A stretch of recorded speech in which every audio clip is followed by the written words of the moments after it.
Ever try to find a stud in the wall by doing that? Well, I'm going to tell you, it's not the most accurate. Let's find out a few ways to find studs in the wall with or without a stud finder. See you right after this.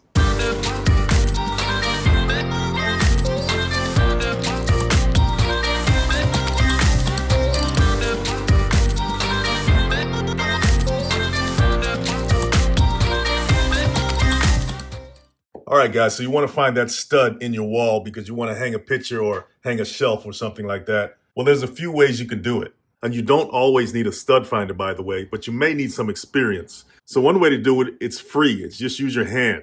It's called the knock test. So you knock on the wall.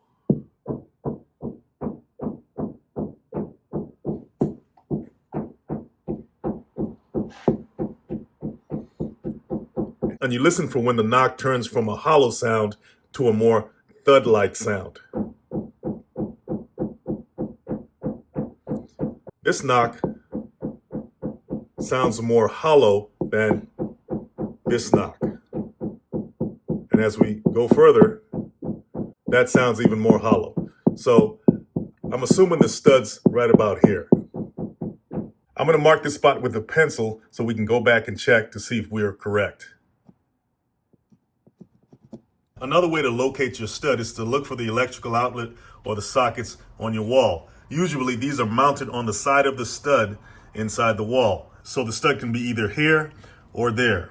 Another way to find a stud is to use a magnet, preferably a strong magnet, and slide it along the wall to see if it sticks to one of the nails that's usually in a stud.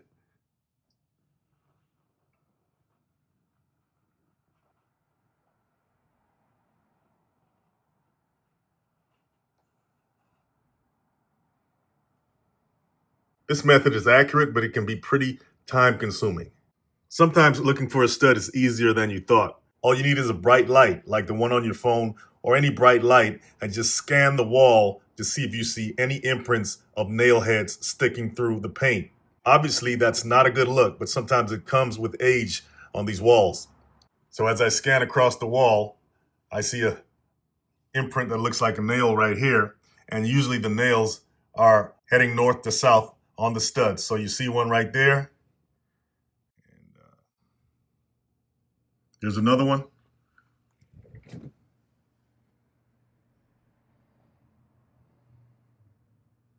And there's another one. So obviously this is your stud right here. And if I move over to my left, I see another nail. So this is another stud. And if we go up, you see another nail. So we got a stud here and a stud right here. Let's see how far apart they are. So that's about 16 inches on center. So we know the studs are about 16 inches apart on center, and that just makes it easier to find the other studs. Another way to find a stud is to look for a corner and take your measuring tape and measure about 16 inches or so from the corner, and a stud should be in that vicinity. Let's move it up a little bit.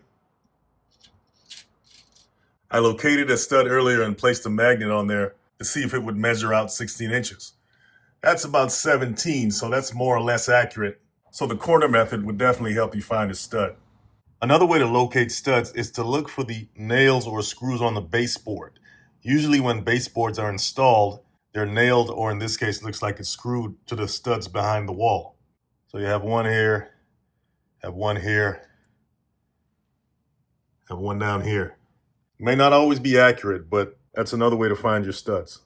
All right, so we covered all the ways that you can find the stud without one of these, a stud finder. This is what most of us are going to want anyway, so let's see how they work.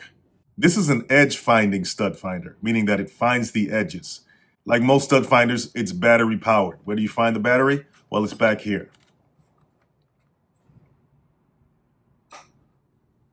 So if you got a good battery, then you're in business. This right here is a whole stud finder. It doesn't just find the edge, it finds the whole stud. And you'll see how that works in a minute. Where's the battery on this one? Just pull up on this clip. There they are, 2 AA batteries. Okay, before you use a stud finder, you have to calibrate it first. What does that mean? That means you have to give the stud finder time to read the material. In other words, see how dense the material is that it's being placed on so it can detect differences in density as you scan or move it along the wall. But you can't do that when it's over a stud. You have to do that when it's not over a stud. So this is our mock wall here. I'm placing my stud finder in an area that's not over the stud. Then I press the button and then I listen for the beep, and that's when it's calibrated. Now when I move it along,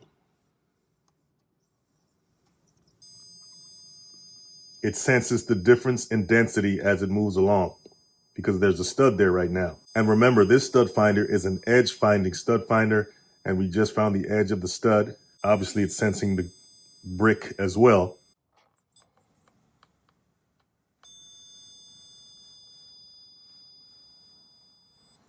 And once again, do not try to calibrate your stud finder over a stud.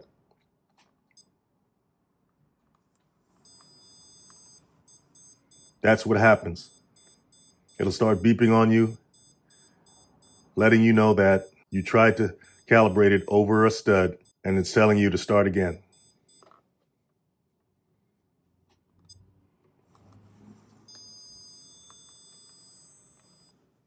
Now this is a hole finding stud finder, same calibration process. On this particular model, the LEDs blink to let you know it's calibrated. It doesn't beep like the other one.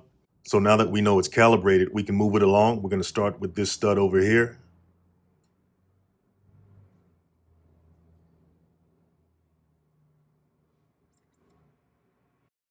Remember, this is a whole stud finder, so it's finding the whole width of the stud. This button in the middle is just a button to press into the wall or drywall and make a mark indicating the center of the stud. Okay, so here's the mark we made on the wall in the beginning of the video when we did the knock test. Let's use our stud finder to see how accurate we were. First, we got to calibrate it.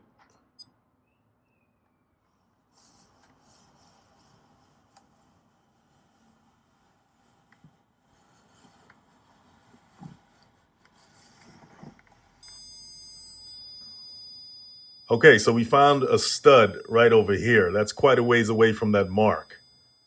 Let's go back the other way. Gonna calibrate it again. All right, so we found a stud right here, not that far away. Let's face it, the knock test isn't the most accurate. That can depend on a lot of things. Your hearing, not to mention some of these walls are plaster. In a lot of older homes, plaster is common. And the inconsistency and density of the plaster behind the wall can throw your knock test off. It can even throw a stud finder off. Let's see how the whole stud finder fares.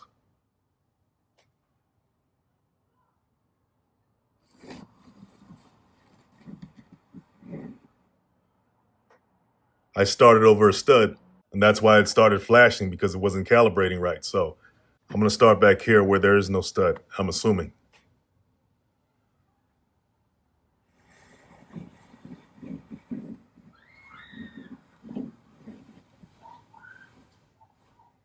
Yep, it stops right here where the last stud finder found a stud. And that would be the center of it. Okay, so now that we found our studs, let's see what the distance is between the two. Let's say that's the center of one stud right there. And we bring it over here, and that's about the center of the other stud. So yes, 16 inches on center, as we confirmed earlier. Sometimes when it comes to those home improvement projects, it can be overwhelming and you just don't know where to start. That's why I'm inviting you to go and grab this simple home improvement planner that'll take all the stress off. It works on any device with a PDF reader. You don't need any special software. You can view it online or offline. You can even print specific pages if you need. And it's so easy to share with contractors or family. You can set and track your total budget. You can break down costs by category. You can record material expenses, track contractor payments, keep digital receipts. You can compare estimated versus actual costs. And the great thing about it is you can monitor your spending in real time. And the best part about it is you can document your whole journey because it allows you to take before and after pictures for each room or area of your home or space. Guys, this is the perfect planner to get started, especially if you're beginning on your DIY journey. You want to start it off right. So go grab the Calibrate Home Improvement Planner. I'll leave the link in the description below, and you guys have a great one.